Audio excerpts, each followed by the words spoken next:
শেখ হাসিনা সহ হাদি হত্যার আসামিদের ফেরত চাইল বাংলাদেশ।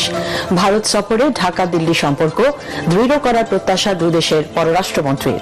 ভিসা প্রক্রিয়া সহজ করার আশ্বাস। নিষিদ্ধ থাকছে আওয়ামী লীগের কার্যক্রম। সংসদে জুলাই যোদ্ধাদের সুরক্ষা ও দায়মুক্তি এবং সন্ত্রাস বিরোধী আইন পাশ। শেখ মুজিবুর রহমানের পরিবারের নিরাপত্তা বিল বাতিল। সংসদে সরকার বিরোধী দলের তুমুল বিতর্ক। অন্তর্বর্তী সরকারের সময় ব্যাংক বিশ্ববিদ্যালয় দখল নিয়ে প্রশ্ন স্বরাষ্ট্রমন্ত্রীর। বিএনপির বিরুদ্ধে দলীয়করণের অভিযোগ হাসনাত আব্দুল্লাহর। 24 ঘন্টার হামের উপসর্গ নিয়ে 10 জনের মৃত্যু, আক্রান্ত প্রায় 1450। 20 এপ্রিল থেকে সারা দেশে শুরু হচ্ছে টিকা কার্যক্রম, জানালেন স্বাস্থ্যমন্ত্রী। ঢাকা মেডিকেলে চিকিৎসকদের সাথে ঢাকা বিশ্ববিদ্যালয়ের শিক্ষার্থীদের ব্যাপক সংঘর্ষ।